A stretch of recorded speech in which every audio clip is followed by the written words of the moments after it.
How are you guys? Good.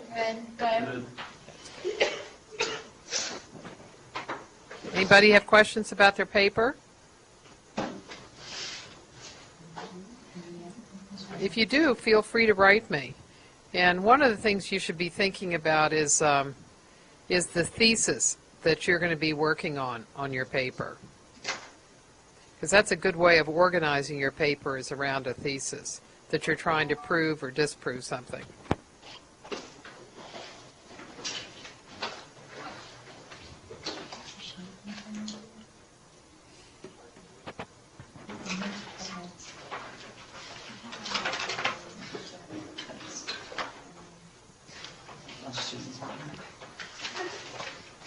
You can use in-text notes if you want, or you can use footnotes, endnotes, just as long as you reference your sources in your papers.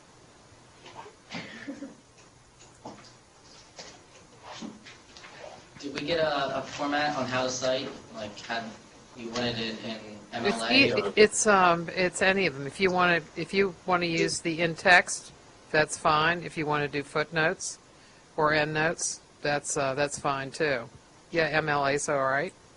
Okay. I just want to make sure that when you cite something in a note, that the reference is in, if you used in text, that I can find in the back the page that you used. Gotcha. So what I do, like say if you were going to cite my book, it would be Kumar 2007, comma, like page, it'd be like 394 or whatever. Well, it doesn't go that high. So let's say 300. So that's the way you could do it. Gotcha. And it can be anything in White House communications? Yeah. Mm-hmm. And Okay. I take a really broad view of that. If you want to write on, if you're thinking about things that are, well, I'm assuming that you all have already picked topics. But if you're thinking about what kinds of material that you can gather and kind of what's easy to write on, you look around and see what material there is. And it could be offices like the press office, the press secretary, Office of Communications, speech writers, or it could be active things like briefings, press conferences. It could be speeches and changes over time on the number of speeches that presidents give and what that all means. The growth of the public presidency. It could be things like that. Next week we're going to have a political scientist, a prominent presidency scholar, George Edwards, who's coming up from Texas to talk to you all. So make sure you come. Mike Corsi's he's got a book that he's just finished about presidential persuasion, or the lack of it. And he believes that that presidential persuasion is not all that it's cracked up to be, that it's very difficult for a president to do.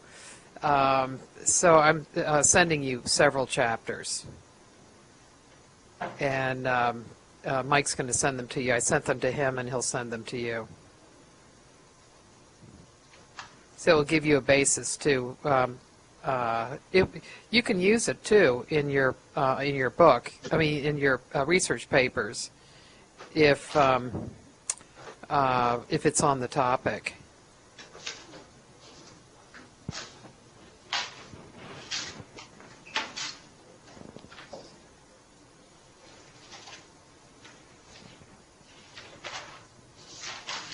So tonight's guest is Carl Cannon. You all know that, right?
Hi, my class. I'm in class right now. Stop this one.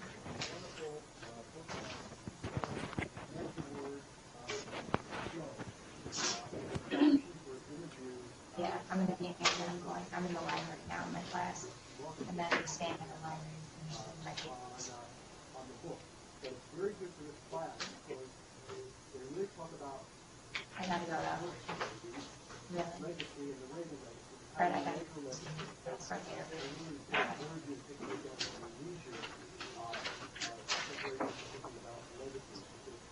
a great interview. They raised some really good points about, well, you know, she wrote a book that I didn't remember on Reagan. It was just 1 year after Reagan left the presidency. And she said there's nothing wrong with it, but nothing was right. And what he meant by that was that the fall of the Soviet Union and everything else, then changed the entire legacy of how it was. It really Reagan was young. Yet it was protested in 1989. None of that had really happened. And I think that was good.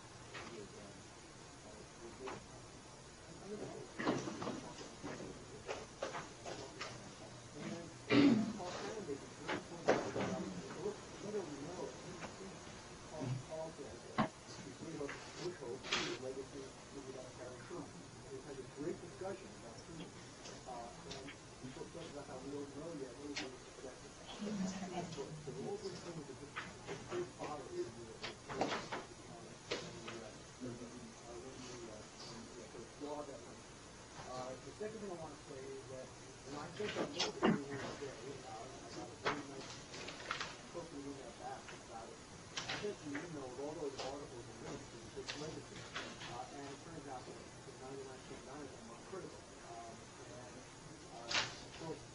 I got that as an email. I subscribed to something called Presidential Studies Reporting.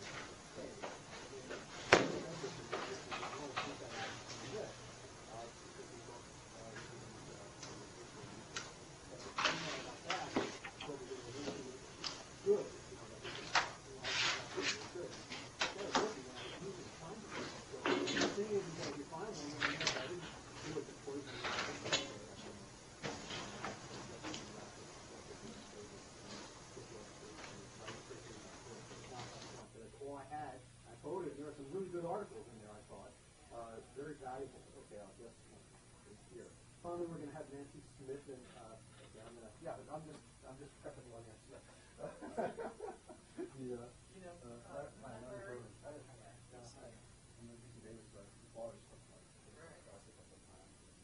Nancy Smith is my guest at 7:30, so she's going to try to make it do a little early.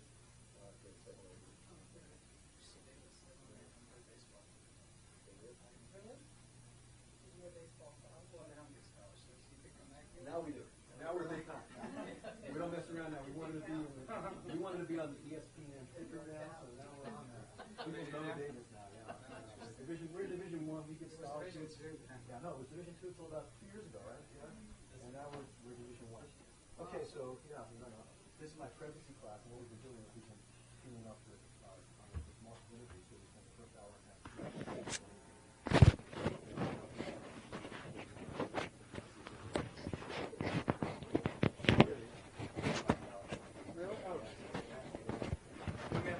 Yeah. Uh-huh. And just turn your chair around a little bit this way.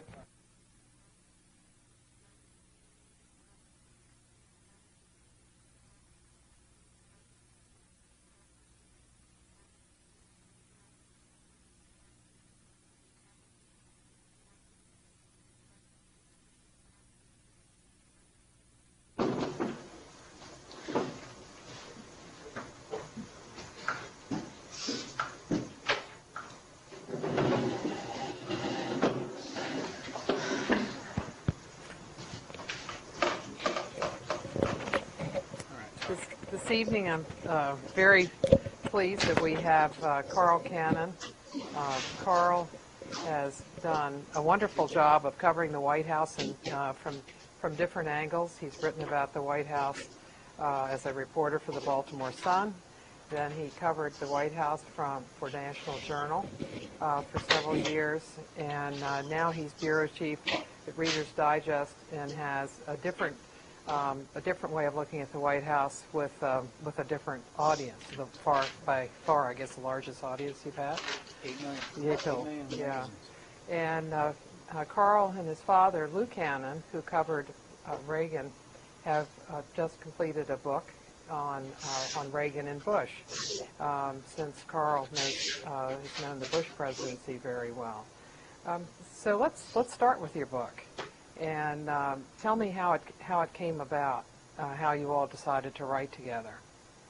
Okay. Before I do, you're students at Cal, all of you? All over, yeah. Oh, from all over the California system. Okay. Well, we were out at Stanford giving a. Can you hear me all right? Put it up. Yeah, this side's probably. How's that? Better? Can you all hear it back at Towson? Sorry. Yeah. Okay. Well, I tend to mumble a little bit, so please, if you can't hear me, can you hear me? Just throw things. You can? Okay. Get his attention. An eraser. Okay, my dad and I were out at a private school in Palo Alto. I'll just say that. And the audience was half Hoover institution, which used to be considered conservative, but since everybody there is against this war, I guess I can't really say that about them. And half Stanford people. And anyway, it was a group, and we had to give a joint talk. And he spoke about Reagan, I did about Bush. And after it was over, some old guy, you know how people come to the students and then community people, some old dude walks up to my dad and says, "You guys ought to do a book." And I said, I'll never forget this. I said, "Yeah, right, pal, I have a job. Where's the bar, you know?" And my dad said, "Well, I want to talk to this guy for a minute." So we talked to the guy. He came up to me about 20 minutes later. I was having a drink. He said, "You know, we really ought to do a book." I thought, you know what? The old man's probably got one more Reagan book in him. If I'm going to do a book with him, this is the time. Is this 9 or 10? Yeah, I know, 7. But the thing is that, you know, I don't know if you remember this, it's really young, but when when George W. Bush ran in 99, all these Californians lined up with all the old Reaganites, and there had been a rivalry between the California and Texas Republicans. The Californians, the keeper of the Reagan flame, thought they were the guys, and it was sort of surprising. They lined up behind not just a Texan, but George H.W. Bush's son, and George Shultz went around the country telling conservatives, this young man could be Reagan's heir. This could be the guy. Which is, you know, they all say that, right? But this guy, his own father had been president. But he wanted to follow Reagan. And so they set that template. They wanted to be Reagan's. They were the rightful heir of Reagan. So what we decided is, okay, how did he do with that? 7 years into it. Now, you know, if you're a liberal, you don't have any use for Reagan. You don't much care. But, you know, Reagan got 58% of the vote. He was a pretty popular president. In fact, he left office with the highest job approval rating of any president who left office, Ronald Reagan, despite Iran-Contra. And it would have been much higher without that. So then the question is, how did he do? By his own lights. And that's what our book's about. What do you see as Bush's legacy? Well,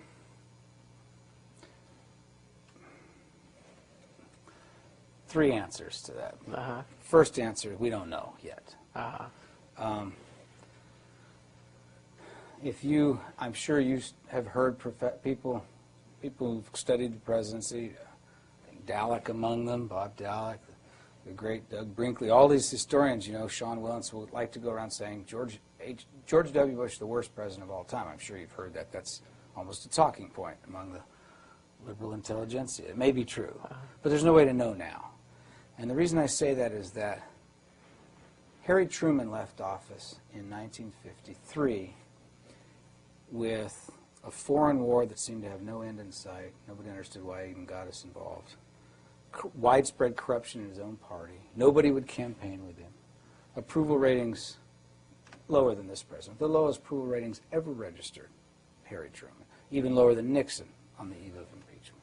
So, really unpopular person, widely considered a rube, and Democrats wouldn't be seen with him. So how long does that... So Truman is the modern president who leaves office the way Bush is leaving office. A Republican succeeds him. Republican Congress comes in fact, both houses. And he's considered a disaster. Democrats who loved Roosevelt, how did we end up with this guy? How you end up with him is a great story. Roosevelt didn't care. He just didn't want to run with Henry Wallace, so we got Truman. He barely knew Truman. So Truman's really this accidental president, wins re-election, and then leaves office and just, not disgrace exactly, but pretty close to it. 20 years later, the Truman Renaissance begins. Today, Truman, we call in our book the patron saint of beleaguered presidents. If you're in trouble, Clinton did this all the time. His last 3 years in office, Truman is all Truman all the time. This guy who wants to be Reagan, the Democrats say he's Hoover, he's decided a compromise. He'll be Truman in the history books. And he sometimes says 50 years. Well, it didn't take Truman 50, it took him 20. What happened 20 years after Truman left office? Well, two things, not to put too fine a point on it. He died. It's always a good career move for ex-presidents. But more importantly, Richard Nixon was president. And Richard Nixon was truly a disgrace. He would have gone to prison. He would have been impeached. He resigned instead. The tapes, I have friends who've gone soft over Nixon, you know, because they dislike Bush so much. Where do you go to listen to these archives? Yeah, 'cause I know when I listened to them, it was at Cameron Street. Yeah, you ever go out and put on the tapes? Yeah, College Park. It's this, you know, F Park. this and F this, and yeah. Kikes this and Jews that. I mean, he's a venal character, and it's on the tapes. It's on tape. So, well, when this starts to happen, it's 73, it's 72. Nixon's president. We start to think, wait a minute, Truman wasn't so bad. There's something about having a blunt-spoken person, and in fact, a guy wrote a book, his name's Merle Miller, called Plain Speaking, and it's purports to be interviews with Harry Truman. One of the great ironies is that the saltiest quotes in Plain Speaking were made up by Merle Miller. We found out years later when both he and Truman had died, were off the scene.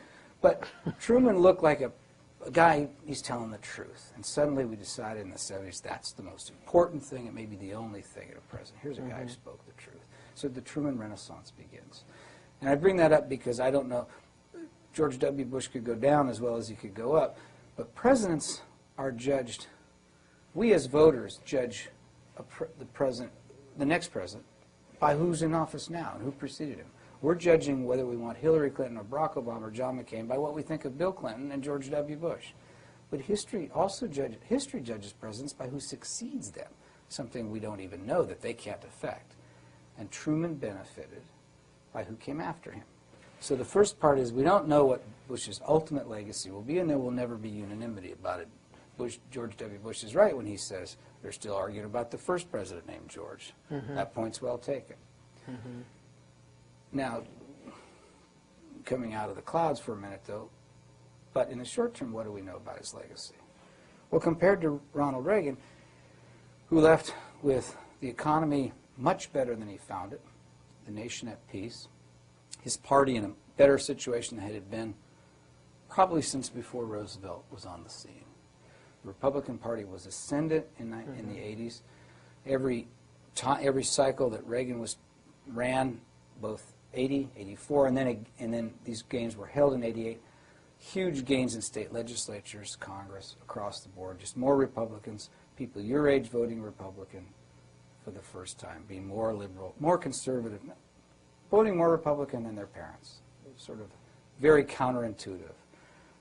The 26th Amendment was passed in 1972, 71, 72. It went to the Supreme Court. Nixon ran on it, campaigned on it, signed it. The first election people your age could vote was 1972. And a young campaign manager for George McGovern, his name was Gary Hart, said we have 25 million new voters that's going to put us over the top. Well, George McGovern carried one state against Richard Nixon. I'm sure you all know the state. It's a presidency class. Massachusetts. Don't blame me. All right. I live in Massachusetts. Right. One state. So it didn't work. Well, it never worked. And in fact, and it didn't work for a couple of reasons that year. Young voters didn't actually blame the Republican Party for the Vietnam War. Why would they? It was started by Democratic presidents. It was escalated by Democratic presidents. They also didn't blame, they were happy to have the draft, but they didn't give credit. The Democrats had been pushing this for some time, but Nixon ran on it and signed it. So the great issues of the day for young voters were awash in partisan terms, and they voted pretty much the way the country voted. That changed in 1980. Reagan comes in. He's an aspirational candidate, appeals to people's better instincts. This might sound familiar to you if you've been following the 2008 campaign. And young people sort of bucked their parents and went for this guy. Of course, it drove liberals crazy. This was never what they thought they had in mind, but it worked for a while. But something else happened is voting among young people started tailing off, and their vote began to be less important or taken for granted. But that brings me up to this election. I'm going to answer your question. I'm sorry to filibuster like this. No, you're not filibustering. In 2004, there's a 10-point gap among younger voters, under 30, let's say, 18 to 29, in favor of John Kerry. It's a big gap, 10 points in a demographic group like that. Never quite seen that. And if people, when I was your age, there was a saying, I think Jack Weinstein at Berkeley coined it, you never trust anybody under 30. He said this somewhat facetiously, but it caught on. He was in the free speech movement. He was a young radical. Well, if people under 30 could vote, and only they could vote, John Kerry would still be president. We wouldn't be having this very exciting primary on the Democratic side. Kerry would be president, he'd be running for re-election.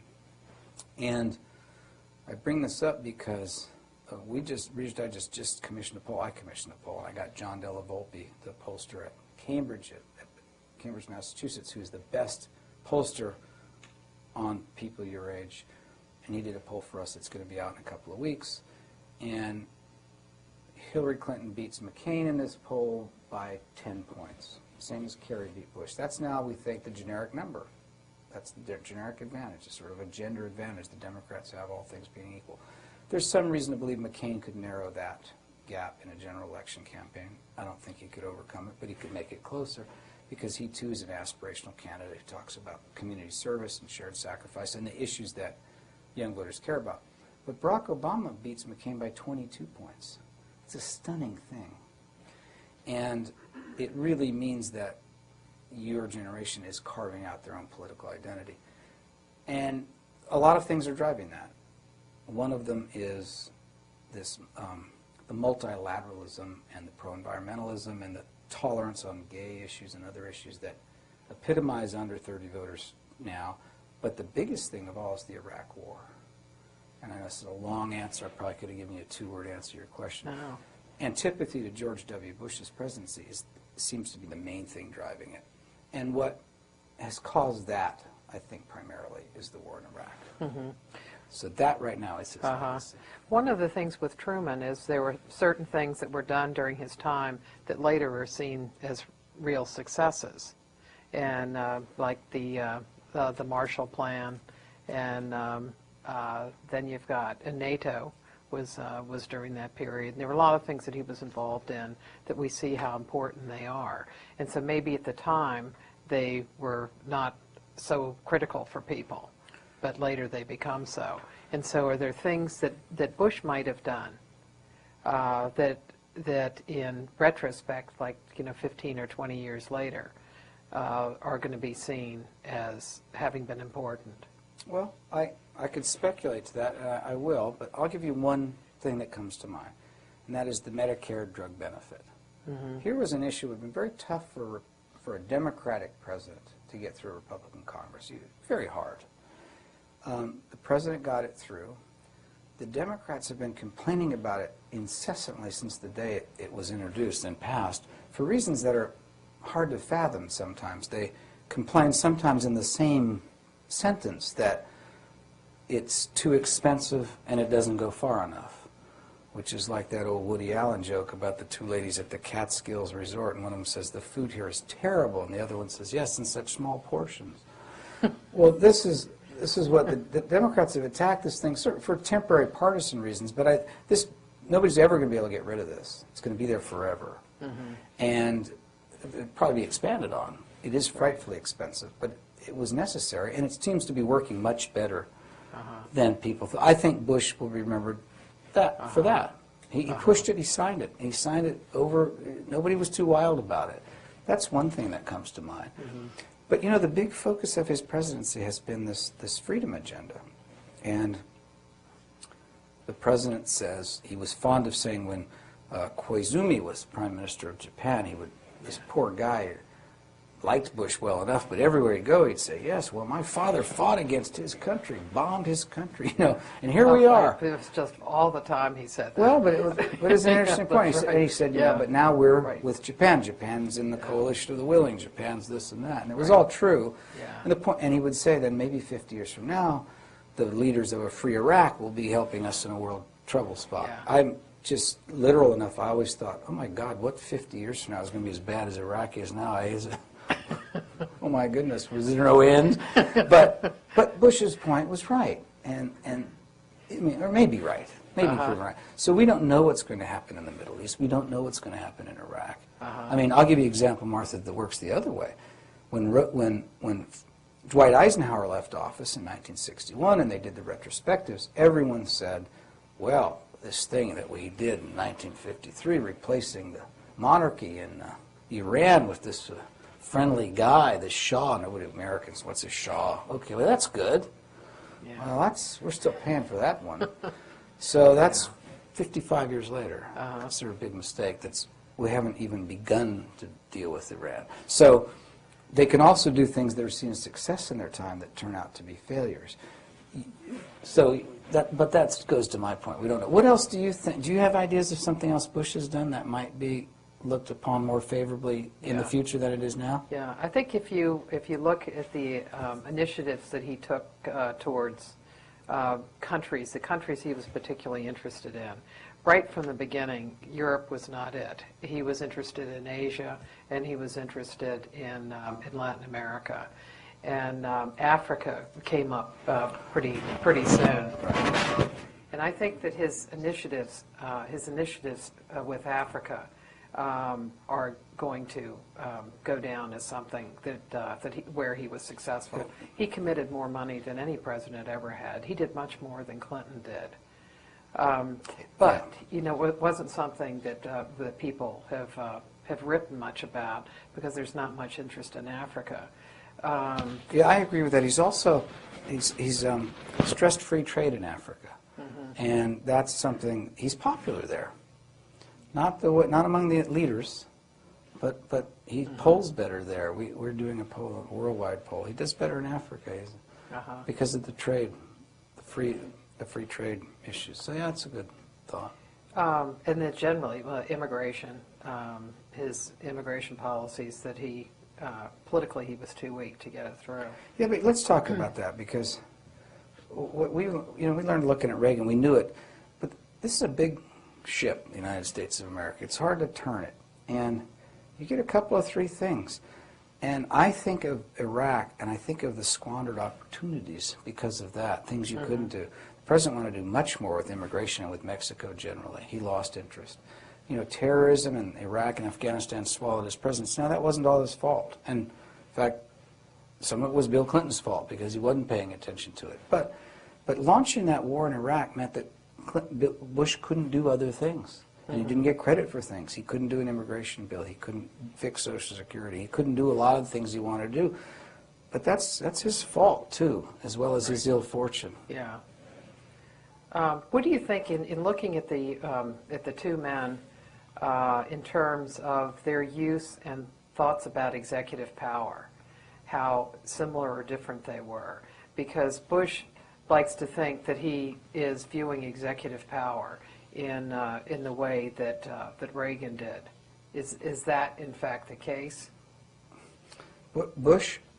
President Bush and Vice President Cheney came to office, as you know, thinking that the powers of the presidency had been weakened over time, and they blamed Congress, they blamed Bill Clinton. They had their culprits in mind. My own view is that it was somewhat fallacious. Bill Clinton did some things for his own personal aggrandizement and to defend himself against litigation and impeachment that weakened the presidency. But those were, I think, temporary things that would have gone away. You could argue, actually, that in trying to strengthen the presidency again, Bush has overplayed his hand in a way that has actually weakened it. Yeah. But in terms of Reagan and executive power, Bush misunderstood Reagan fundamentally. That's one of the points of our book. We believe he didn't really understand Reagan. This president likes to say that he doesn't, he ignores polls. Remember that thing the other day Cheney says, he's asked about how unpopular war is, and he says, so what? Do you know about this? So what? It's an instructive remark, and in some ways an ignorant one. Cheney understands the recent history, but he doesn't understand all the lessons of it, and neither does this president, I think. Reagan knew you couldn't, Reagan would tell his people, Reagan was a negotiator. He'd been a governor for 2 terms with a Democratic legislature in California. Much harder state to govern than Texas because it's a bigger state and it's a more finely developed politics with a professional legislature and a legislature that was never of his own party. And he had been the president of the Screen Actors Guild, and they had these very fierce negotiations with the studios and communists and all kinds of problems. And Reagan always would say the purpose of negotiations is to get a deal. He would tell his people that. Get me 80%, get me 60%, get me something. And President Bush with Karl Rove, who you right here sitting in this seat, remember, 2 years ago, talking about Social Security, how they never wanted to get 60% or 80%. They wanted the lion's share, which in Aesop's fable is. What is the lion's share? It's misused in the press. It's not a majority. It's all of it. The lion's share is whatever the lion wants in the fable. And we're going to remake the world, and there's going to be this great conservative majority. Well, that looks delusional now, but to some of us, including Martha and I, it looked a little sketchy at the time. Karl Rove sat right where I'm sitting and said that there hadn't been a major fix in Social Security, that the system was structurally flawed. This is true, in a sense. And in 2005, when George W. Bush gave his State of the Union speech, he talked about it. He laid it out, the numbers. Well, it's math. He's not wrong. He's right. These are math problems, and he did the math correctly. And then he comes to the punchline. And the punchline is in the year 2019, the shit hits the fan. Well, I'm sorry. We had 140,000 troops in the field. And he's talking about a problem that's going to be... And his rap is, well, it gets harder to fix as time goes on. Oh, maybe. Maybe not. Maybe democracy really isn't set up to deal with problems that are going to come 15 years in the future. I submit to you, it isn't, and probably shouldn't be. And he just, you know, he's going to do some sweeping thing. Well, Reagan had the same problem, and a more immediate one. Social Security was going to run out of money before Reagan left office. And he appointed a commission led by Alan Greenspan, and each side had to give, and what the Republicans had to give was there was going to be more taxes taken out. What the Democrats had to give was there were going to be fewer benefits, and they hid it beautifully. What they did was raise the years you could retire from 65 to 67, but they phased it in over about 20 years. Nobody even knows. I mean, I can't retire when my father retired. Well, big deal. I don't expect to, you know, life expand. It was a beautiful thing, and everybody did it, and the Democrats ran against it or tried to, but it was a solution.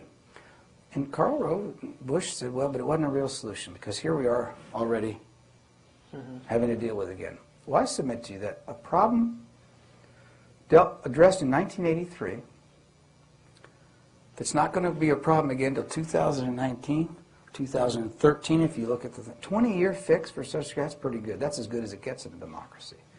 This is what Reagan understood about presidential power, is you can't really order anybody to do anything. This is Truman's great line about Eisenhower. Truman really didn't like leaving the presidency, and Ike was coming in, and Truman had this sort of churlish statement. He said, well, he's used to being a general telling people what to do. Yes, sir, yes, sir. Well, they won't do that when he comes president. And they didn't. Yeah. And they didn't. But Ike got most of what he wanted to do because he consulted with Congress, and he asked people, and he didn't try and do too much. And we're never going to have, we're more diverse now. We're more small d democratic than we've ever been. And you're never going to have a Washington run again the way it was in 1953 and 54 when Sam Rayburn and LBJ and Ike, three native-born Texans, white males, sat in the Oval Office in their bourbon and branch water and ran the town. All right, that can't happen. But you still have to consult Congress. You have to bring Congress along with you, and more importantly, you have to bring the American people along with you. George W. Bush thinks it's not real leadership to consult the polls. And while that may be true, the corollary is also true, which is you can't really get the country to do big things if you don't have a majority behind you. If that sounds a little bit like you can't get there from here, that's the problem of the presidency. And yet the great ones managed to do it anyway. One of the things that seems quite different with the two men was their sense of what communications is and what it's about, and the place that it's had for each one of them. For Reagan, if you look at looking at drafts of his speeches that have his marginal notes on them, you notice the care that he took in going over speeches and the way he really raised the level of the language in speeches. I know one of them I looked at was his speech to the House of Commons, and I thought he had such a good ear. It was his additions were very euphonious.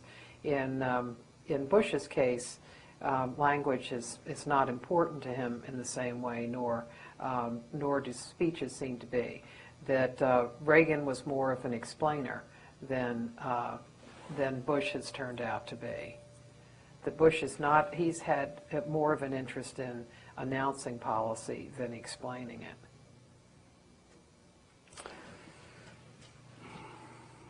Yes, but that's a difference in temperament of the people. You know, Bush wasn't much different than Kennedy in this regard. I went back and looked at Kennedy's speeches. We have a mutual friend named Alexis Simendinger who covers the White House for National Journal, and she'd point out how Bush would say, I'm going to do this, I.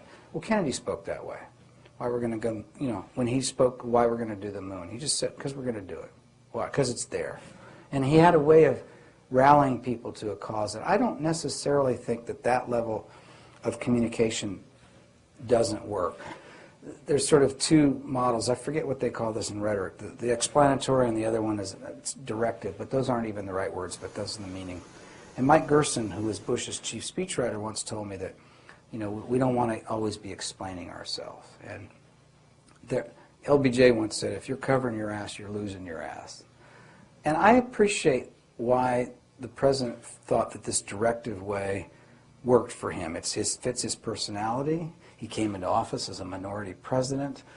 My own view is somewhat different from yours, Martha. I think it failed for Bush for a couple of other reasons. Not because there's something inherently wrong with that style of presidential rhetoric, but for two reasons. One is because there was such a gap between George W. Bush and the set pieces. George W. Bush gave a speech at Westminster, too. It's a beautifully written speech, but it was written by others. And Bush unplugged. Now, it's a little unfair, and conservatives would say, if there was a conservative here, he'd say, oh, yeah, well, great. When a Republican gives a great speech, you always say, oh, Peggy Noonan wrote it or Mike Gerson wrote it. When a Democrat gives a great speech, we always say, oh, how well-spoken is that president? Mm-hmm. Fair point. But with Bush, there was this gap, and so he sort of drew attention to the fact. He's so informal off the cuff. He drew attention to the fact of how eloquent he was in the set pieces and how ineloquent he was when he was on his own. So he sort of made people conscious that those speeches were being written for him. But I actually think that Bush's problem was not his rhetoric. I think his rhetoric, when he says, when this phrase, low bigotry what's it, the soft bigotry of low expectations. Well, if a Democrat said that, it'd be on T-shirts, man. That's a beautiful sentiment. He's saying, and in fact, I wasn't the first to think this. Rick Hertzberg, who wrote Jimmy Carter's inaugural address and now works for the New Yorker, wrote that. He thought it was beautiful. And George Miller, who's George Miller? Come on, you guys. George Miller. There you go, congressman from the East Bay. George Miller went down and saw Bush in 2000 in Austin. He's a very liberal Democrat. Education is his passion. And he said, I'm here because you used a phrase, and the phrase was disaggregate the numbers. That sounds pretty wonky, and it is, but what he's talking about is not using racial basis for disparity in test scores. This is the most liberal idea that any presidential candidate's uttered in a long time. Bush is going to do it. Kids should learn equally if they go to public schools. I don't care their background. And George Miller said, you know, if you want to do that, it's going to take money. And Bush said, I'm willing to spend the money, whatever it takes. So there's, and the reason I bring that up is because ultimately, eloquence is like outer beauty. It's attractive, and we always go up to the handsome guy in the bar or the pretty woman in the bar first, but there has to be something underneath. And where Bush lost the country, I don't think was rhetorically. I think it was over his ideas. I think it was over, in fact, he talked us into going to Iraq against our better judgment. Mm-hmm. I would argue that he was in some cases too eloquent for his own good and ours. Mm-hmm. So, but there is one thing that I think there's a failure to appreciate. And in this case, I think the contrast is between this president and Clinton. This president didn't want to do what Clinton did. He thought Clinton, he doesn't dislike him, but he thought that Bill Clinton squandered his natural gifts. And that's not an uncommon view. And so he didn't want to make the mistakes. But by ensuring to not make mistakes, he didn't even do the things Clinton did right. Do you remember after Hurricane Katrina? Now, the failures of the administration in that regard were so manifest that we forget all of them. So I'll take you back. And also, you had the state of Louisiana, the governor was catatonic, the mayor turned out to be unable to perform. It was a systemic failure of government, federal, state, and local level. But the first failure was the president's. He didn't go there. He was in San Diego. The city's filled with water, and the city officials didn't even know it. That's the original failure. It's this hour, a long time before they know their own city's filled with water. I mean, it's a scandal. But then they find out, and the word goes out, it's in the afternoon, they're in California. President's doing a fundraiser in California, he's going to a VA hospital. And boy, they cut short the trip. They rushed the reporters out of there and get them on the plane back, where? To Crawford. They stay there for 2 days, 2 nights and a day. When he finally flies back, he buzzes the area and goes on to Washington. By Friday, I mean, everybody's up in arms. He goes back there, and people are on rooftops, and in some ways his presidency has ended. In some ways, by the time he gets to New Orleans, his ability to affect big policies is over. And he's never really recovered from that. Mm-hmm. Is that fair? Well, here's the thing. 2 things I'll tell you. These are facts. The first fact is this. This president had a dress rehearsal for that event, and it was called the Tsunami. And he stayed in Crawford for a couple of days, and the New York Times wrote these stories, and some motor-mouthed Norwegian up in the UN flapped his yap, and everybody was all up in arms. But you know what? In this day and age, the President of the United States has to speak about things like that. It's part of the job. Should it be part of the job? I don't know, but it is. What was leaking out of the White House then was, well, that's what Clinton would have done, grandstanded for the cameras. You know, the head of the UN, I mean, this is a tsunami, what's it got to do with us? Well, we want to bring democracy to every corner of the globe. We want to be the world's only superpower. Well, then the president has to talk about an event that kills 150,000 people in an instant. He just does. And he has to commit not 15 million, he has to commit whatever, 15 billion. It's the job. Bush recovered from that public relations fiasco of the tsunami and then repeated the mistake in Katrina. So in that sense, even if the expectations were unrealistic of a president and evolving, he had ample warning, and he didn't perform. The other thing, the other way I'll contrast this, and it has nothing to, and this was a long time before Bill Clinton, and it was the only other president we've ever had from Texas, was during Hurricane, I always get them mixed up, Betsy or Camille. What was 1965? Camille was the Louisiana one. Yeah, no, it's 1965, whatever it is. Betsy, Camille. You can Google it. Huh? Okay.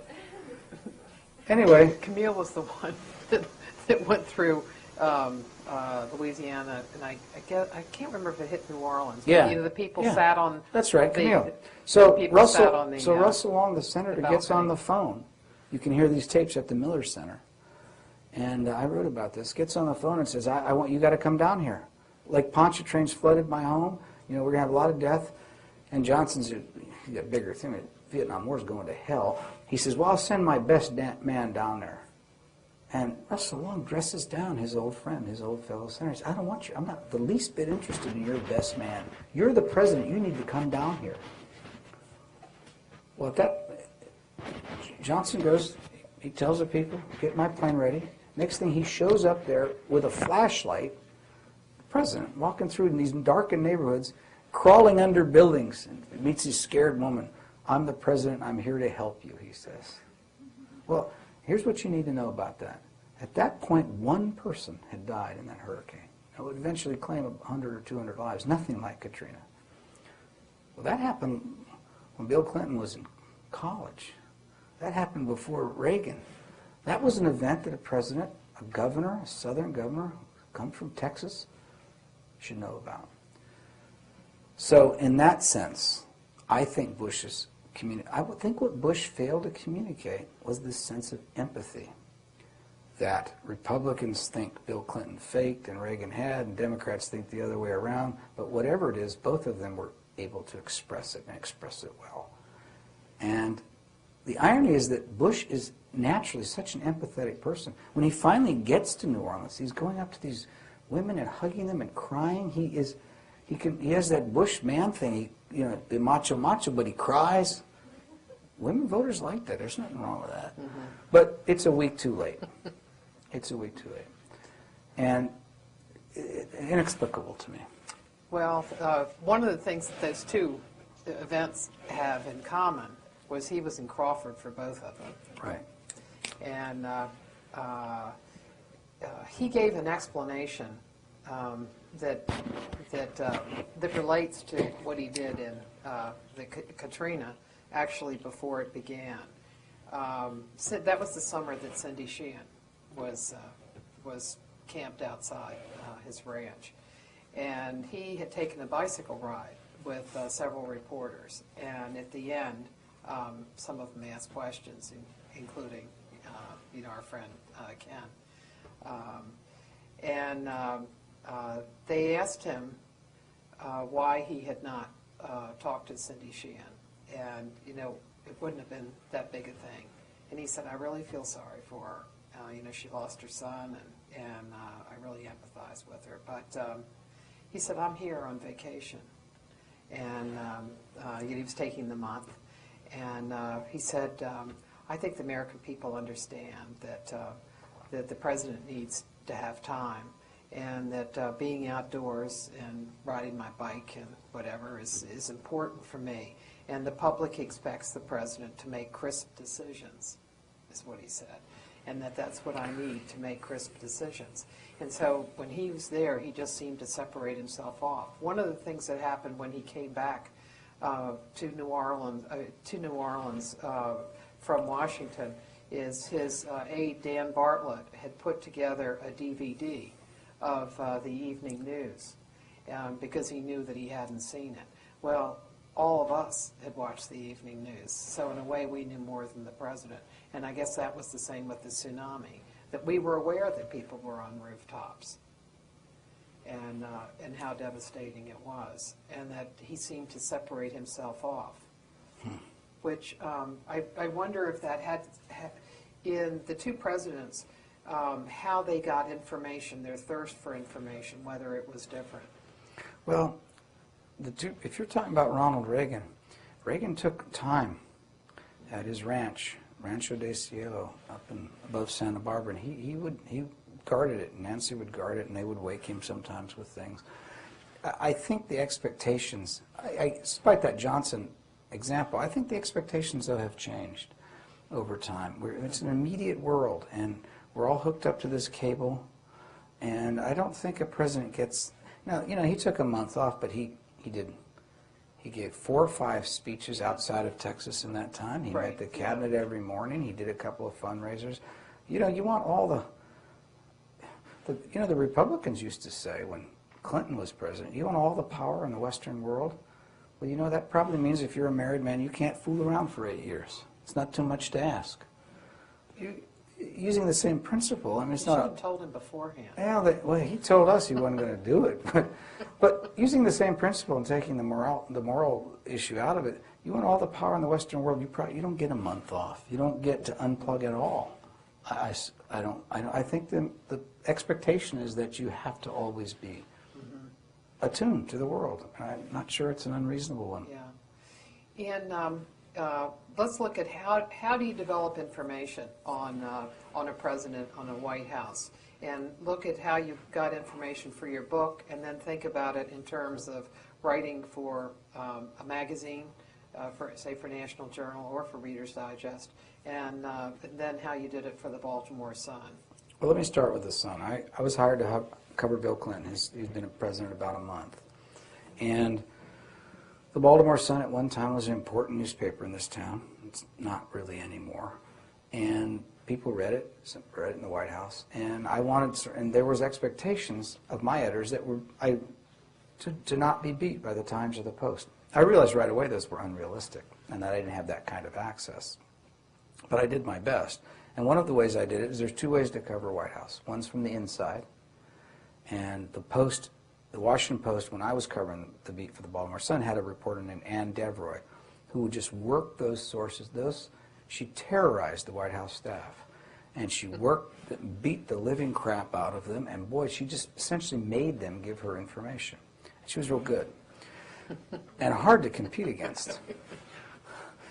But what I would do, and I couldn't get those calls returned the way she could. I wasn't as tenacious as she was. She was a formidable person to be competing with. But what I would do is I'd cover it from the outside. And this was something you could do with Bill Clinton because he had a lot of people come in.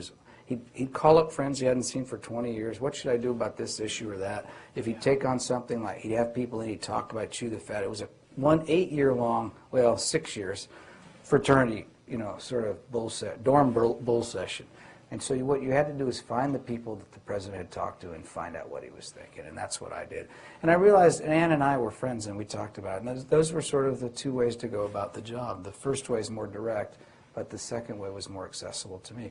And each way would give you part of the elephant. You could find out something. You could sometimes find out things even the aides didn't know if you talked to the outside people, because there's certain things the president will talk to people outside the White House that he won't talk to inside the White House, namely personnel. So those were the sort of the two approaches, I think, that worked with Clinton. Bill Clinton was, if you've only come of age now and seen him in this campaign, you might not be impressed, but he was very interested in issues when he came up. And he would debate. If you would stick to issues with him, he'd debate with you. He knew a lot about policy and stuff he didn't know. He would fake very convincingly. And he was a good, you could talk to him about it. And at press conferences, and if you go back and look at those press conferences, he would sort of be debating policy with reporters. He really cared about it. And you could get answers out of, you could actually get answers out of him at press conferences about policy. He'd answer them, and then he'd stick to it. I remember once you asked him a question at a press conference about China, and I don't remember what it was in particular about a policy with China, and it was something that was not on the scope at the time, and he clearly had not been prepared for it, and he absolutely delighted in the fact that it was something he hadn't anticipated, and he loved talking about it and answering your question. Right. Yeah. Which is, I remember that. yeah. The other time, there was a, in 1996, when he ran for re-election, Bill Clinton said he would change the capital gains law so that you could sell your house. And the law, it's pretty esoteric, but the law had become so antiquated that you couldn't sell your house without sending the money to the government. He was going to raise the rate, do a couple other things to the tax code that benefited the middle class. And I was half kidding my friends that after he won re-election, I was going to move to Montana. And so Clinton, I asked Clinton at a press conference this specific thing. You said on the way to Chicago you're going to do this thing with the tax code. Are you going to? And he said, yes, I am. And he turned to me and said, I'm going to do everything I said during the campaign, which was interesting. And then he sent word, Mike McCurry called me, and he said, tell Carl he can move to Montana, I'm going to do this. That's how attuned Clinton was to policy and how it affected people's lives. It made him interesting to cover on domestic policy issues. But it also, I got a good story out of it. It made me think about something, and that is, the cliche is politicians don't keep their promises. But actually, presidents do keep their promises. Partly they have to. They're made so publicly. But presidents tend to follow through on what they say they'll do. So what I learned from covering Clinton is if you want to know what he's going to do, just listen to what he's saying. Yeah. On policy. I remember one of the first times we talked, you were talking about the importance of his fundraisers. That if you read the transcripts of his fundraisers, you got a good sense of what he was proud of, what his priorities were, right, and where he planned to go. Yeah, where he planned to go. And, I thought that was insightful. Well, I learned that during the campaign. And he ran in the campaign, he mentioned Ireland, Northern Ireland, and this was a fundraiser, an Irish-American crowd predominantly in New York. This is 1992, March, St. Patrick's Day. Clinton doesn't know anything about Ireland. He's never thought about it. He comes from Arkansas. But boy, he boned up on this. He found out he had these Irish Democrats, American Democrats from New York coming to him. And Jerry Brown, who was half Irish, said he would do something with Sinn Féin. And there Clinton went further. He upped the ante. And then he did this. And I realized that was a fundraiser. And I thought, whatever the reason the guy gets interested in something, once he's interested, the issue sort of has a life of its own. And Bill Clinton did, in fact, do a lot of Northern Ireland, and I covered the Irish peace process. But it started a fundraiser in the New York primary. Yeah. Right. Huh. Okay, so with the Sun, you were doing daily, but do you also? What's the mix of daily and enterprise stories where you get to do? Well, the Baltimore Sun, this seems quaint. Daily newspapers probably aren't even going to be with us much longer, but they wanted a story of the day plus a big Sunday think piece. I mean, they wanted everything the Post and Times had with 5 people. They wanted, and so I did that and worked, you know, wrote 6 or 7 stories a week, and then went to work for National Journal, which is a weekly magazine. And about 2 weeks, month into it, I was out in the yard on a Sunday, and I thought, something's weird. And I realized it was I hadn't been called on a weekend. I got called every weekend, you got to come into work. And it never happened at National Journal, except when he got impeached, and I was in Ireland, had to come home. But, and then a friend said, well, what's it like to work? I said, well, what do you think? It's more money for 1/7 the work, because we come out once a week instead of every day. So, And now I work for a monthly. well, I won't ask you about that. They want me to blog. Yeah, I have to start blogging every day. Every day? Back to my Sundays, yeah. Is the way that you get stories different, or is it pretty much the same, no matter where you are? The kinds of things that go with the elements of a story. Are the elements of a story pretty much the same? Well, you know, let me go back to this. When I came to the town, I was in my 20s, Reagan was president. And one day, this would be the mid-'80s, up on Capitol Hill there was a hearing. John Dingell was holding it. And it was clear to me that a woman named Rita Lavelle was going to go to prison. She worked at the EPA, and she was in charge of the Superfund, which was the cleanup of all these horrible sites. There was a great scandal at the EPA, and Ann Gorsuch was in charge of it, a great Colorado family, an outdoorsman, and Rita Lavelle was her deputy, and they lied to the committee or done something. I forget what it was. It seems minor now, but I could see that they were in real trouble. And Dingell released these documents. I'm sitting up there at the thing. That day, Reagan had appointed William Ruckelshaus to be the EPA director to try and put the scandal behind him. It was a big scandal, one of these scandals nobody remembers happened, but it was big. And what you have to appreciate is this: the technology then wasn't appreciably different than it would have been during the Civil War. There was no, this is the mid-'80s, there was no cable television, there was no computers, there was no cell phones, there was no internet.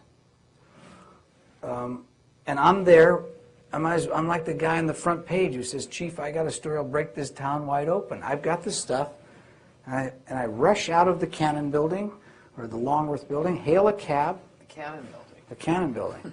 Hail a cab. You could drop right up in front of the White House then, right on Pennsylvania. It was open. The TWA flight hadn't blown up yet. Something we blamed on terrorists. It was an engine that malfunctioned, but still, they closed off Pennsylvania Avenue. Anyway, I dropped off and I ran into the briefing room. Try to get my question. Larry Speaks did not call on me that day. Should I tell them why? Do you know the story? No. When I got to town, Dave Hoffman of the Washington Post, a friend of mine, took me in to meet Larry Speaks. He was the acting press secretary of the President of the United States. My father covered the White House, and I walked in to the room, and he introduced me. And he says, this is Lou Cannon's son. And my father's more of an old-fashioned journalist, and I'm a little more dapper than he is. Anyway, and Speaks says to me, I've never met the man in my life, and he says, oh, I wouldn't have recognized you. You don't have any mustard on your tie. And I said to him, should I say what I said to him? Well, it's video streamed and archived, so you can All right. take that into account. All right, here's what I think I would say it. Here's what I say. I said, okay, I said, screw you, pal. But I didn't say screw. I used an Anglo-Saxon word. 4 letters. That's what I said. And Hoffman, for some reason, this took Larry Speaks by surprise and shocked Hoffman. And I said, well, I didn't mean anything by it. I said, well, next time you're going to insult someone's parents who you just met, why don't you think about this? I have a mother also. He said, really? And I said it again. I don't know. I was a young guy. I was incensed. It wouldn't make me mad now, but it certainly did. And so I stormed out of there. And we got out there, and Hoffman, I thought, boy, that felt good. Hoffman says, that's the stupidest thing I've ever seen. You've been in town a month, and now the President of the United States, and the President's from California. You're representing a California newspaper. I was here for the San Jose Mercury News. And they're all Californians, and now the press secretary will never return your calls again. Congratulations, brilliant. I thought, well, still felt good. But Speaks would never, he was right. Speaks would never call me again and ever return a call. I had stuff I needed him to call me back on. And finally, there was a nice guy named Pete Russell, a deputy. He took pity on me. He began returning my calls. But so Speaks has not spoken to me in 2 years. And this thing happens at John Dingell's committee. So I rush into the briefing room. And I kept raising my hand. And some of the old-timers knew me. They knew me because my dad or some of them knew me. But after a while, all the hands go up. Remember that briefing? You've seen it on TV. And finally, all the hands went down because they thought, he's deliberately not calling on Carl. It was conspicuous. And they were curious what I was going to ask about. And maybe it was solidarity. It was a combination. Yeah. And finally, there's only 2 hands in the room up. And one's me and one's a woman behind me named Laura, who was an accredited reporter with the Lyndon LaRouche newspaper. Speaks had never called on her ever. And until this day. He goes, Laura. She was sitting right behind me. I had sat down on the New York Times seat. They weren't there that day. And she turned around, and she looked around. I looked at her, and she turned around, and she said, me? I said, yes, you. She says, okay. She asked the perfect Lyndon LaRouche question. She said, Larry, how does the president feel about appointing a man to high public office who's personally responsible for the deaths of 110 million children? And God bless the guy. I mean, he's at that point stuck. He says, how do you figure? She says, well, William Ruckelshaus was president, head of EPA in 19 whatever, and when DDT was banned, and DDT, I don't know, the yields from the crops went down because the insects were eating all the crops, and the World Health Organization estimates that 10 million children a year die from malnutrition or starvation, and 10 times 11 is 110. And the room's just silent. And finally, Dave Hoffman, who's sitting right beside me, my old friend, who would walk me into Speak's office, says, Larry, you should have called on Carl. And the whole room just broke up laughing, and the press conference ended. After it ended, Speak sort of motioned to me like he wanted to see me, and I thought, oh. And we went into his office, and he said, just as sweet as could be, he said, you know something? I think you and I should bury the hatchet. And he began calling me back after that. So did you ask him the question then? I asked him in his office. It was better for me. But the point is that I forget what your original question was, actually. Exclusive. Oh, no, it's covering. Yeah, all right. So. And how you develop information. Well, I guess what I'm saying is that technology has changed things, really, and it's changed the expectations of those briefings. They're televised now. Everybody has computers. There's very few surprises you could ask a guy like that at a press conference. Occasionally it's happened both to McCurry and McClellan and Ari Fleischer, but the tips have been wrong. We're so wired with our BlackBerries now. It's common it'll go off. But what's happened in the last 20 years, and it was really a larger trend, is that print journalists are supposed to explain things in greater depth. And if people are going to find out something exclusive, it's going to be known first television, then radio, cable, now the internet. So you're not really trying to develop those kind of scoops anymore, breaking news. You're trying to develop what David Bradley at Atlantic calls intellectual scoops. You're trying to get people to think about things in a new way. And to do that, you have to do all this work. You have to really think of things. And so right now in journalism, it's an interesting time. There's a premium on people who are thinkers, who can get you to think about things, like Andrew Sullivan. And there was a great AP writer named Saul Pett who could write as fast as you could talk. Flawless coverage. People asked him how he did it, and he once just said, writing's not hard, thinking's hard. Mm-hmm. And I realize I come back to that. My job now is so much of it is thinking. Mm-hmm. How to present. We all have the information, but what does it mean? That's right. Yeah, because that's one of the great difficulties. Is how do you take the vast amount of information there is? It's not like there isn't information. Right. There's just so much of it. Right. How do you try to bring it together and get understanding out of that information? And that's true even say, not just for reporters, but for people at the White House. Josh Bolton, I talked to him about it for that issue for reporters, and he said that's very much a part of what my job is, because there's so much. And how do you assess what's important and what goes up to the president and what doesn't, and what does it all mean? And so that's very correct. You know, that's such a big hole that we have, and so that's kind of an important aspect of journalism today. How do you do that without having opinion as part of it, but rather try to assess the importance? Well, that's sort of the key question left. I don't know if you, and how many of you read the New York Times, but there are columnists. I'll name one, Paul Krugman. You tell me what the subject is, I'll tell you what he's going to say. So I don't need to read his column. And there's going to be, the future of journalism, I think, is going to be far fewer columns like that. Nobody's going to give columns to ideologues anymore. Not just ideologues, but partisan ideologues who take a side. His side now, by the way, he's trashing Obama regularly. He's decided he's for Hillary. And once whoever the Democratic nominee is, he'll begin trashing McCain. In fact, he's already begun trashing McCain.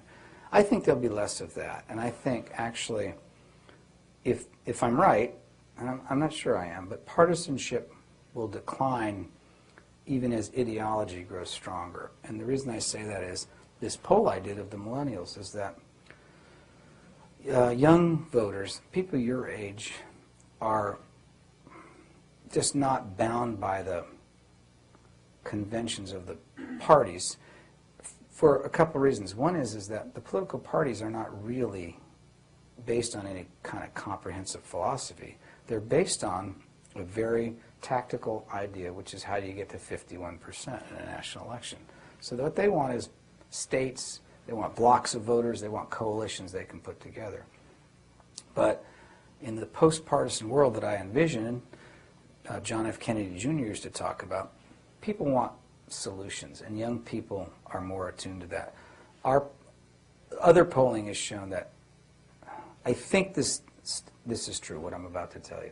There's not a poll that proves it exactly, but there's 3 or 4 polls, and if you look at them, I think this is what it means. And Andy Coe out of Pew agrees with me. Evangelical Christians under the age of 25 are more supportive of gay marriage than New Deal Democrats over the age of 65. Again, you can't quite, there's no poll that exactly shows that, but that's what the polling shows to me. I'm pretty sure it's true. And it's logical, it's intuitive. This is a generation that's very accepting of that kind of that issue, on that issue, and of other issues. On the other hand, the young voters are not with the Democrats on Social Security or even health care. Universal health, in our poll, an interesting thing, universal health care is less important to young voters than bringing the cost of health care down. Very pragmatic, and I submit to you, smart way of looking at it. So in the future, people are going to have to appeal, journalists are going to have to appeal people's reason and problem-solving impulses, and not their just partisan. Phrases like yellow dog Democrat will become less common, and people will identify themselves more as free thinkers. I think that's happening. And I think journalism will have to keep pace with that. Mm-hmm. Well, let's take some questions. Yeah. Towson, do you have a question? Yeah. I got one. Talking earlier about how Nixon was kind of the saving grace for Truman as far as how Truman's viewed throughout history. So were you basically saying that we need a president that's worse than George W. Bush to make George W. Bush look good?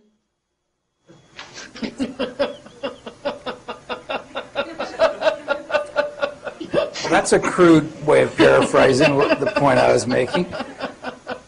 The larger point is that let's turn it around. Let's look at it positively. We don't always know what we got till it's gone, and traits that we don't appreciate in the future we may appreciate. I get your larger point, but also Professor Kumar made another point, and that is that some of the things Truman did came to be appreciated. The Korean War is still considered a fiasco, but Harry Truman integrated the armed forces with a stroke of the pen. He did that in 1948. Harry Truman responded to the walkout of the 1948 convention by the Dixiecrats of saying essentially them good riddance. I'll put together another coalition. By the 70s, that's appreciated. Harry Truman also spoke plainly, is what I was saying, and in a sort of unafraid, straightforward manner. And Nixon's way of discourse didn't look good by comparison. But Nixon has done things as well in hindsight that look good. Richard Nixon, we were talking about the EPA. Nixon, that would happen when Nixon was president. Nixon enthusiastically supported the 18-year-old vote. China. Nixon went to, well, China's the famous example. He started the Small Business Administration. Trips to Russia. Part of the point Philadelphia is that when President, your point's right, but also part of the thing is when people leave office, some of the tax things that roil us or the partisan differences, some of those go away, and what you're left with is looking at a bigger picture. So, well, your point was that what are some of the big things that he does that we take for granted? And I said Medicare.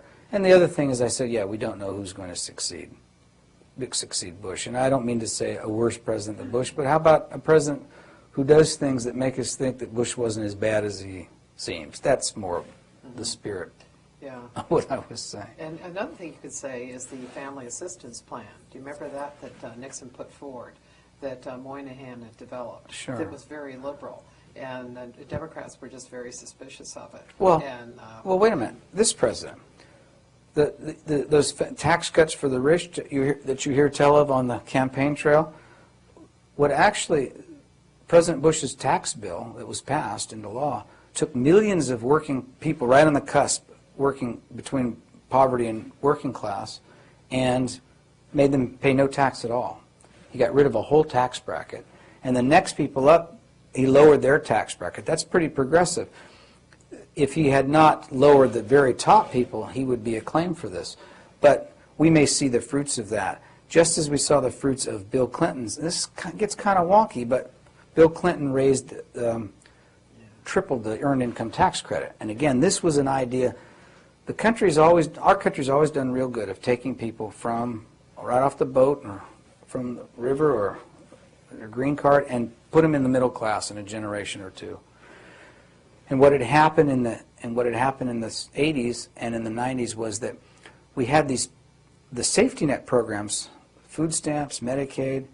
We had created this bubble where a minimum wage, and we hadn't raised the minimum wage, you could be in poverty and get more assistance than someone right in the bottom of the working class. And so it was hard to get these people up. There weren't incentives. And Bill Clinton saw one way to do that. One way to do it was expand Medicaid to children, even of working families, another one with earned income tax credit. President George W. Bush added to that by getting rid of the income tax for these people altogether. So you had what I'm guessing, but we may look back and think that these two presidents, who never spoke about it to one another, did set up these great programs that made it easy to go from welfare to work. Mm-hmm. Question here? I was just going to, I want the student to ask a question, but Martha, I want... Uh-oh. No. Actually, Professor Kumar got me thinking about Truman and that she gave these two examples of things that turned out to be success, which would affect the president's legacy, which was the Marshall Plan and NATO. Well, since all my students are writing their papers on the legacy of the Bush presidency, I wanted to throw one out that I had never thought of before, get your response to it, Carl, which is if a Democrat were to win this coming election, and we had a rollback on things that are controversial to like the Patriot Act, like interrogation of prisoners, and a whole range of things that would fall under things that are really quite controversial today. And then, heaven forbid, the country were to be attacked again. I think dramatically the Bush legacy would change because certainly the country has not been attacked since 9/11. based upon a lot of the policies that the president has promulgated, which are really controversial and which are part of, I think, which would affect his legacy today. But certainly the Democrats are committed to rolling back some of those Homeland Security or Patriot Act or prisoner issues. And if indeed an attack were to occur, I think that would certainly affect Bush's legacy in a very positive way, as historians would go back and look at this presidency 20 years from today. Get your cut on that, that's all. Yeah, I will comment on that. I was at an event, my father and I were actually doing a book event at CPAC, which is a conservative action committee thing. All the years I've been in Washington, I never once covered it. And Bob Novak, of all people, who was moderating this thing, said, "Oh, it's like the bar scene in Star Wars and when you get there." And it turned out to be quite like that. And at some point, they cleared the room. They were disorganized. You'd think conservatives would be organized. They weren't organized.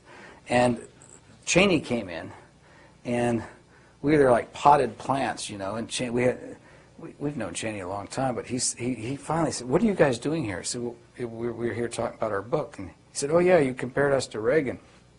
I haven't read it. I said, "Don't bother, Dick. You won't like it." But we got up there, and then he gave his speech. And it was kind of a funny thing. We're stuck at the head table, these two authors. Everybody in the room's cheering except us. And, you know, you felt self-conscious, but believe me, you can't, reporter, you can't cheer for the guy. Besides, he didn't say anything I necessarily want to cheer for. But he did say an interesting thing. He talked about what you're talking about, and he said, "We haven't had another attack." He said very bluntly, he said, "Look, that's not an accident, it's an achievement." And I thought about that, and I thought that's quite possible that he's right. There's certainly no way of knowing. But, and that may be part of Bush's legacy. And again, when people are off the scene, we tend to look, Americans want to like their president. They want to like their ex-presidents. Once the partisanship goes away, safely off the scene, you can start to think, were these measures taken? And it's a whole range of things. Attacking Afghanistan, opening Guantanamo, do these things help or hurt? But we haven't been attacked yet, again, like that. That's a fact. It's going to be very hard to ever prove one way or the other that it was because of what this administration did or didn't do. But I think the president will be remembered, actually, again, after we ever get out of Iraq, whatever happens there, for the stalwart way he behaved after 9/11. And even people who felt that way, though, felt that a lot of the Republicans we interviewed for our book felt that he squandered that by invading Iraq. If Iraq becomes the kind of place that President Bush talked about and still does talk about, that'll be a hell of a legacy. No way to know those things. But I don't think the Democrats will actually, if we have a Democratic president, the next president's going to be a United States senator. It's going to be one of three people. And if it's Senator Obama or Senator Clinton, I do not think they're going to roll back any of the security things this president did, in a way that tangibly affects security. I think they'd be very chary to do that.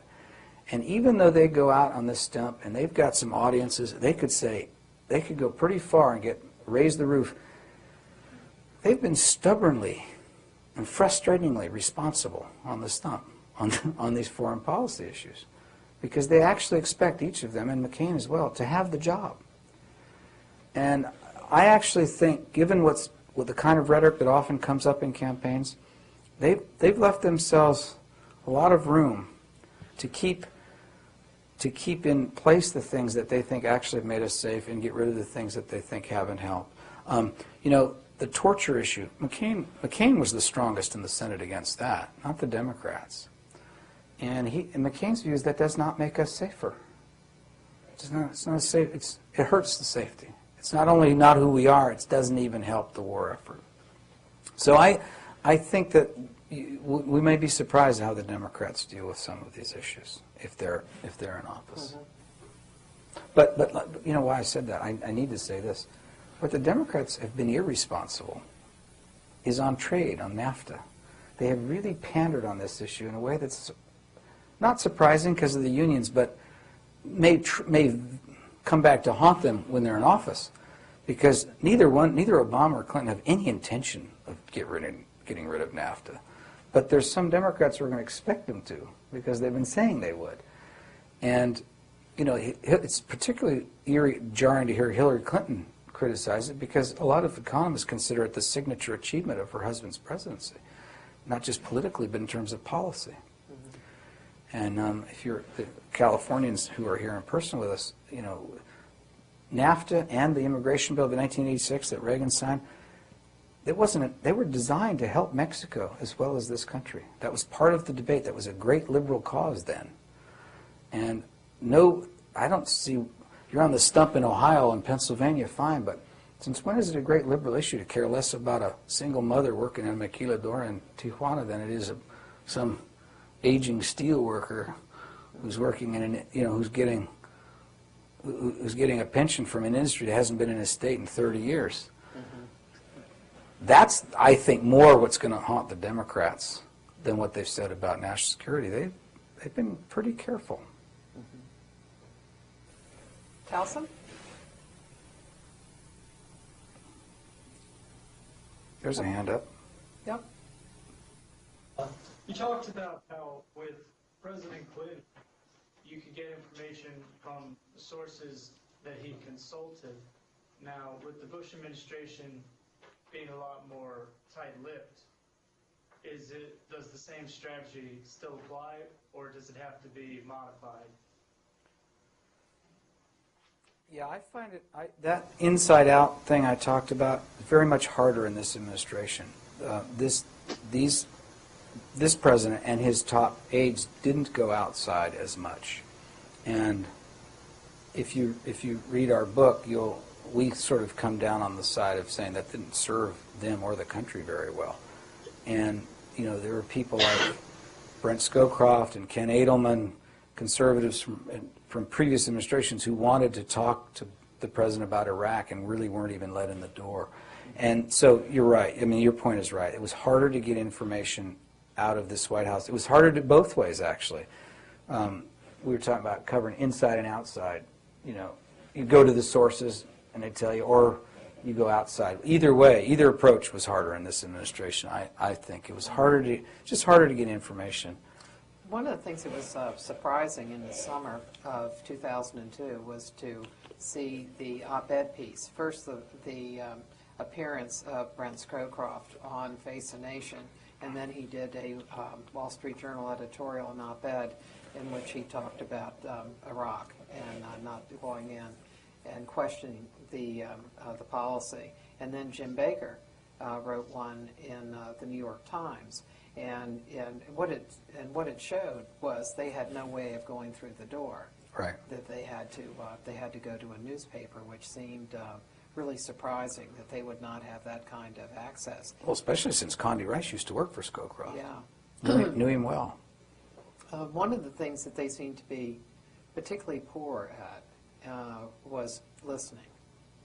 That they were so intent on what they wanted to do, that they wanted to talk about what they wanted, what their plans were, rather than putting their ear to the ground and or even listening to the people that they were talking to get them to do something. But they didn't take the other part of it. They didn't seem to listen. And that seemed to be throughout their White House staff. Was that something that you found? Yeah, I'll give you an illustration of it.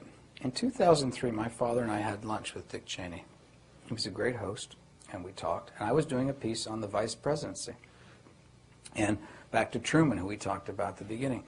When Truman became president, when Roosevelt died, Truman had only met with Roosevelt a couple of times alone that we know of. I mean, he was in some larger meetings, but you know, he didn't know. He really was unprepared to be president in a way so fundamental. It was a scandal. It should have been. He didn't know what Roosevelt had promised Stalin at Yalta. Right. He didn't know anything. Didn't know much about the atom bomb. He really didn't know what he needed to know to be president.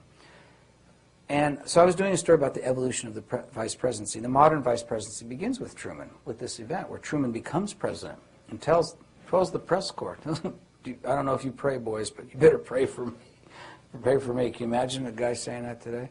And Truman introduces legislation to put the vice president on, make him a member of the National Security Council. He hadn't been.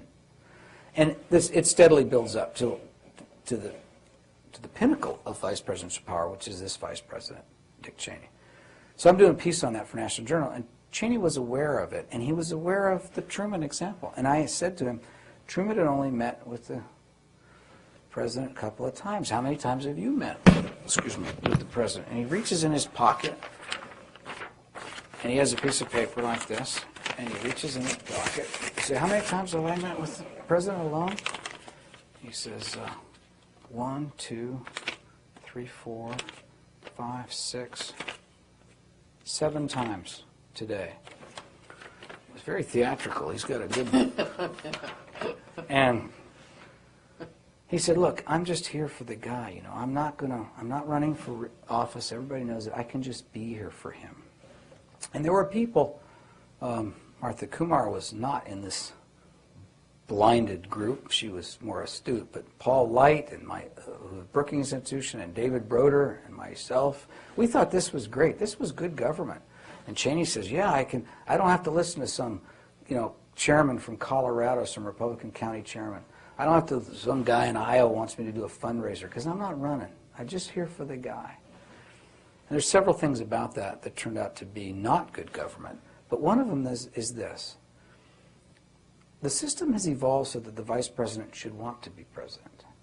And one of the checks and balances in the system, nobody ever has talked about this, Alexis wrote a piece about it, it was very little understood, is that, you know what, having the vice president call that county chairman in Colorado and have to raise money in Iowa, that's a good thing. And here's why. Because if Dick Cheney had been planning a run for the presidency, he would have called that county chairman in Colorado, and the guy would have said, man, don't come out here.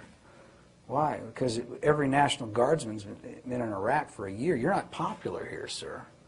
And the county chairman in Iowa said, well, I'll put something together, Dick, but boy, it's going to be hard to raise money until we get those troops home. We get this national, you know, the governor's son is in the guard. What are you doing? And the point is that having your ear to the ground, beyond what we're talking about, but to the grassroots is good for an administration. And I think, and one of the entry points, and again, nobody ever talked about this, is the vice president in that office. Al Gore certainly did. He was derailed by the scandal in a way, but when he should have really been gearing up, and he was hurt that way. But he knew he had this ear, and having that vice president out there being a political person, turns out politics is not always bad. So, yeah, and that's just one example. A question here? Yeah.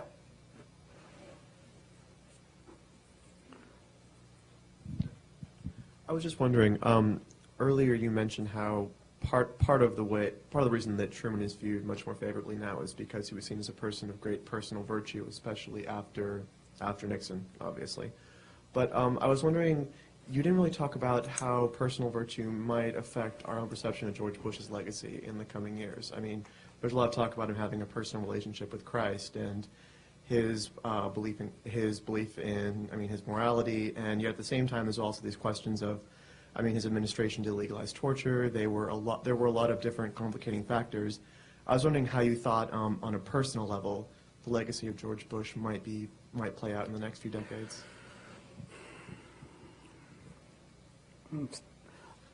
I think the personal qualities of a president,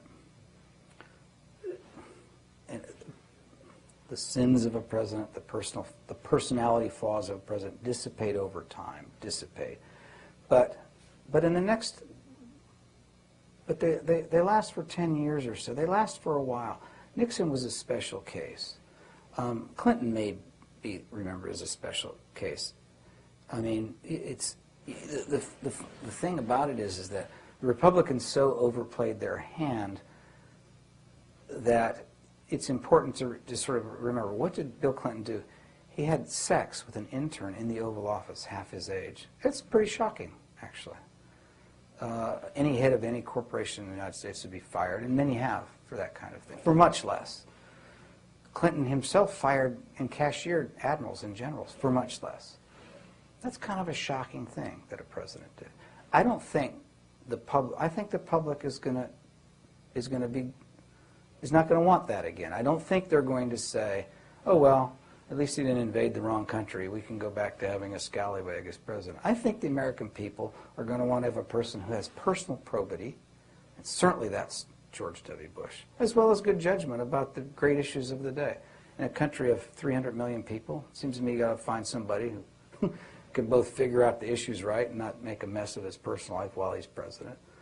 And I actually think that maybe we in the press have not given, I mean, the public demanded this of the next president after Bill Clinton. And let's remember, he was running against Al Gore, this president. He wasn't running against Bill Clinton. The voters knew one thing when they went to the voting booth in 2000, and that is that whoever the president was, Al Gore or George W. Bush, was going to be spending his nights where he should be. And they wanted that. They insisted on it. And in that way, Gore was just as solid as Bush, what the public wanted. But I think that's part of the landscape now. I don't think that the war has made people less appreciative of Bush on that. I think it's a minimum standard. I think people are looking at that. You mentioned his faith. That's a more complicated thing. When in December of 1999, there was a debate in Iowa, and a TV guy, moderator of a debate, said something like, "Who's the political philosopher that had the most effect on your life?" I don't remember the word for it, but that was close. And McCain said Teddy Roosevelt, and somebody said something else, and Bush said Christ, Jesus Christ. And the guy, thinking that wasn't really responsive answers, asked him to amplify on it. And he could have said, well, you know, turn the other cheek, love thy neighbor. That's still radical stuff, man. Take away the religion. He's still the most, forget my beliefs, he's still a great philosopher. He didn't. He said, Christ, because he changed my heart. If you are a liberal Protestant or a Roman Catholic or a non-believer or Jewish, it was an off-putting answer. If you were an evangelical Christian, you felt your ship came in. And I'm telling you, phones lit up all over this country. Hey, one of our guys. And when I mean that, not just a person of faith. Most presidents have had deep faith, but a person who's willing to express it in that way. And it was an electric moment. And it had to do a lot with him getting elected. And I remember thinking it was a horseshit answer, but it wasn't. It was sincere, and there was a group of voters that he needed who were really moved by it. But in the 8 years he's been president, there's been the other side of that debate has been heard. And there's a thought that this president is messianic, that he thinks he gets his orders from God, that that the certitude that he has with his decision-making relates to his faith. I don't believe that myself. I've talked to him about this. I think his certitude, I think that's his personality. I think he's a stubborn, willful guy. I don't think it's his faith. I think his Christian faith has helped him as a person in every way. That's my own personal view. But not everybody agrees. And so I think that question you asked is a good one, and it's very complicated, and I'm stumbling a little bit. But I think the next president, I think that voters are going to want to make sure that that the person has faith, but they have it in the right measure.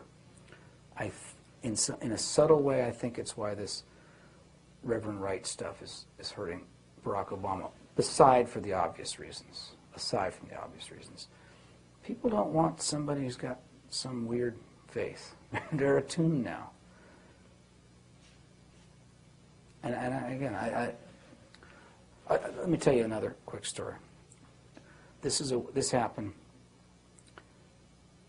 with Jimmy Carter. I went for my first book. It's called The Pursuit of Happiness in Times of War. I went to interview the President Carter.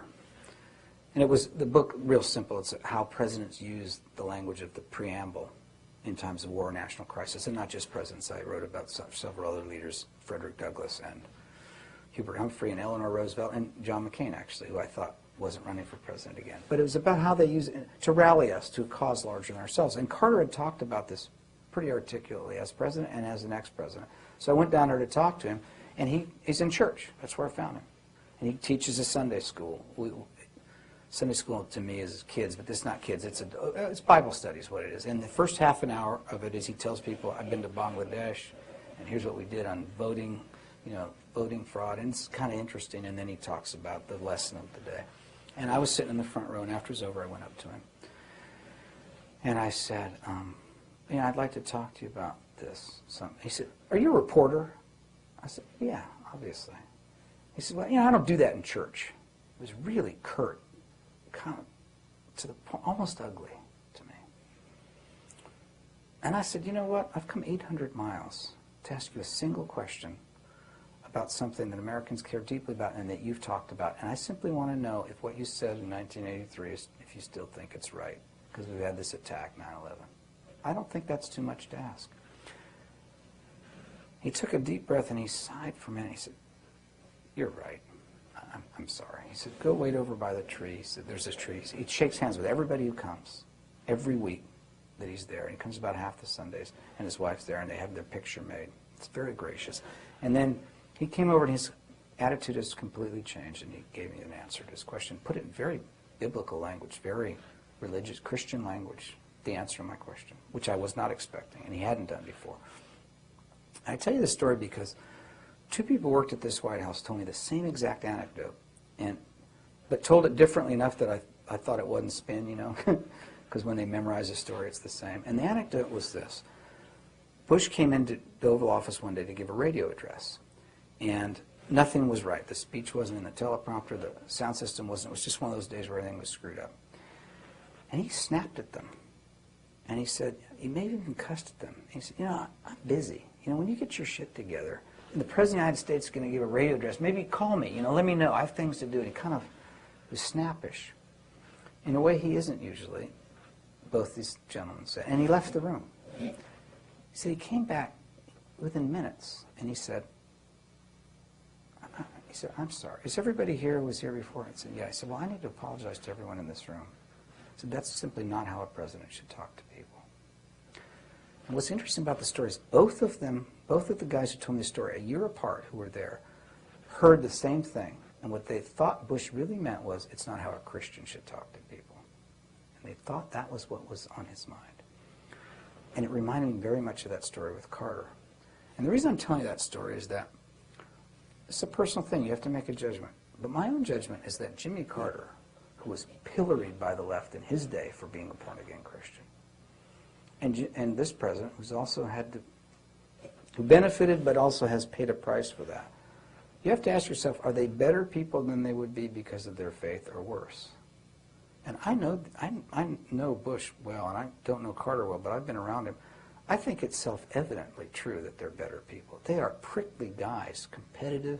I think they'd be mean sons of bitches without this. I think it's helped them. And so those are the kind of judgments I think people make about their presidents and ex-presidents. And I'm telling you my opinion now, but those are personal judgments people have to make. If you came to a different judgment, I'm not going to criticize it, because it's an intuition. But I think what Americans want from their president is that their faith helps them to be more understanding and better people and better presidents. I think that's what they want. I think we'll end on that note, because we've taken you beyond. Okay. Thank you very much, Carl.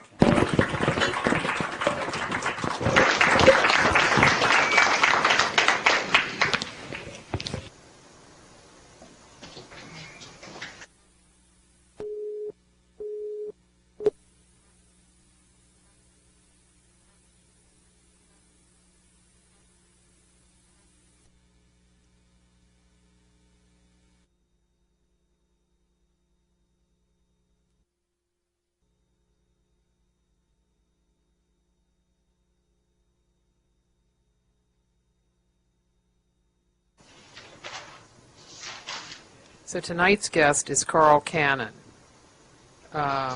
You all know that, right?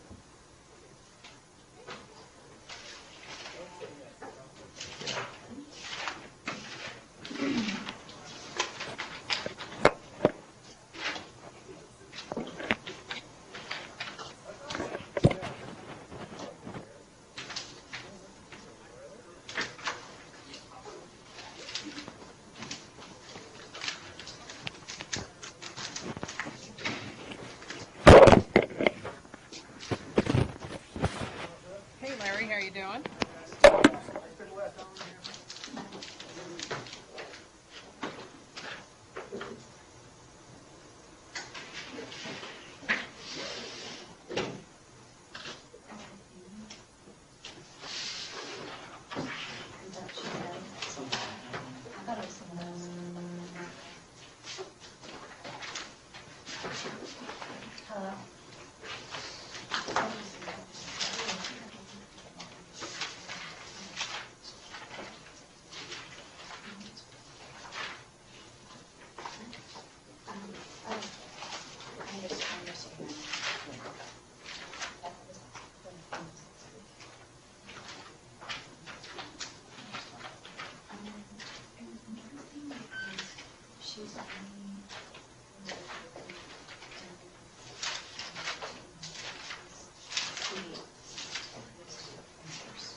How are you guys? Good. Anybody have questions about their paper? If you do, feel free to write me. And one of the things you should be thinking about is the thesis that you're going to be working on your paper. Because that's a good way of organizing your paper, is around a thesis that you're trying to prove or disprove something.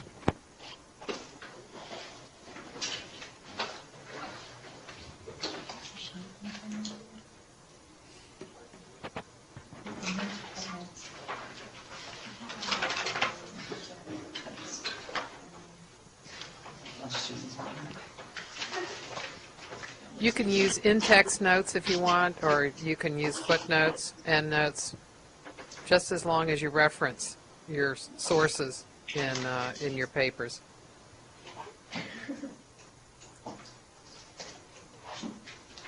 Did we get a format on how to cite? Like, had you wanted it in MLA? It's any of them. If you want to use the in-text, that's fine. If you want to do footnotes or endnotes, that's fine too. Yeah, MLA's all right. Okay. I just want to make sure that when you cite something in a note, that the reference is in, if you used in text, that I can find in the back the page that you used. Gotcha. So what I do, like say if you were going to cite my book, it would be Kumar 2007, comma, like page, it'd be like 394 or whatever. Well, it doesn't go that high. So let's say 300. So that's the way you could do it. Gotcha. And it can be anything in White House communications? Yeah. And Okay. I take a really broad view of that. If you want to write on, if you're thinking about things that are, well, I'm assuming that you all have already picked topics. But if you're thinking about what kinds of material that you can gather and kind of what's easy to write on, you look around and see what material there is. And it could be offices like the press office, the press secretary, Office of Communications, speech writers, or it could be active things like briefings, press conferences. It could be speeches and changes over time on the number of speeches that presidents give and what that all means. The growth of the public presidency. It could be things like that. Next week we're going to have a political scientist, a prominent presidency scholar, George Edwards, who's coming up from Texas to talk to you all. So make sure you come. Mike Corsi's he's got a book that he's just finished about presidential persuasion, or the lack of it. And he believes that that presidential persuasion is not all that it's cracked up to be, that it's very difficult for a president to do. So I'm sending you several chapters. And Mike's going to send them to you. I sent them to him, and he'll send them to you. So it'll give you a basis to.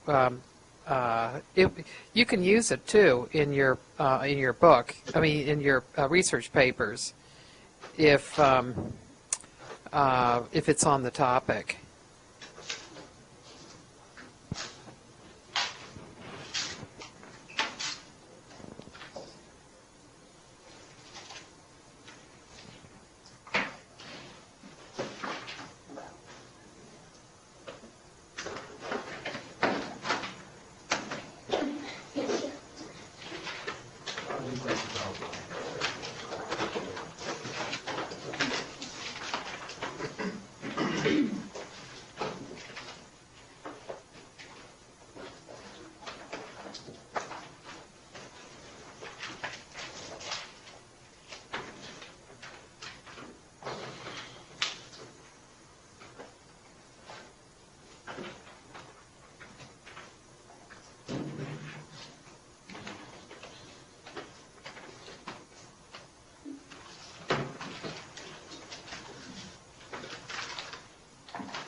Hi, my class. I'm in class right now. Stop this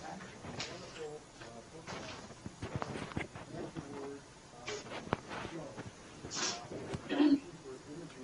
Yeah, I'm going to be in here and I'm in the line right now in my class. And then I'm staying in the line and finishing my papers. On the book. So it's very good for this class because they really talk about I gotta go though.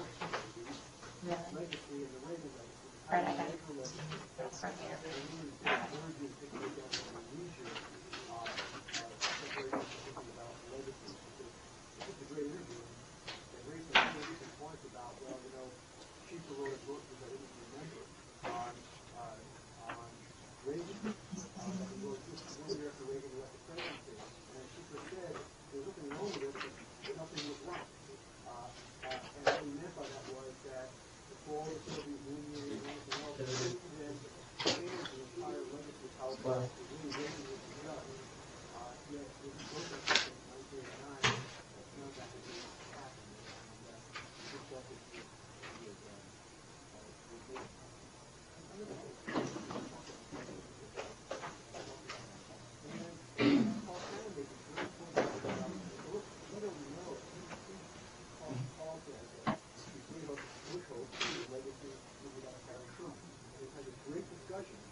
got that in the meanwhile, I tried to do something called presidential reporting.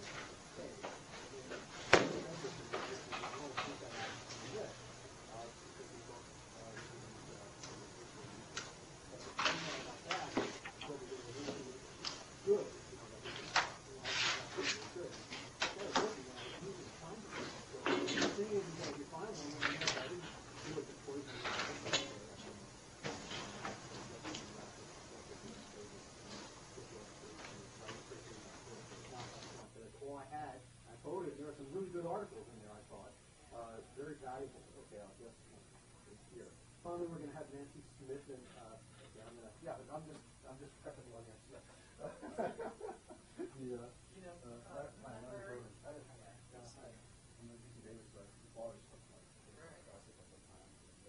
Nancy Smith says you might get to 10:30, so you can try to make the deal a little early.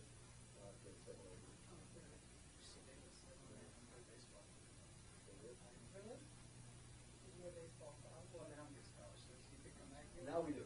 Now we're big time. We don't mess around now. We wanted to be on the ESPN ticker now, so now we're on there. People know Davis now. Yeah. We're Division I. We get scholarships. Yeah, no, it was Division II until about 2 years ago, right? Yeah. And now we're Division I. Okay, so yeah, this is my presidency class, and what we've been doing is we've been tuning up with Mark Winneby, so we spent the first hour and a half.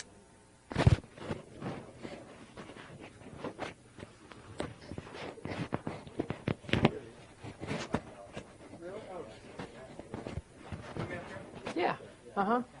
You just turn your chair around a little bit this way.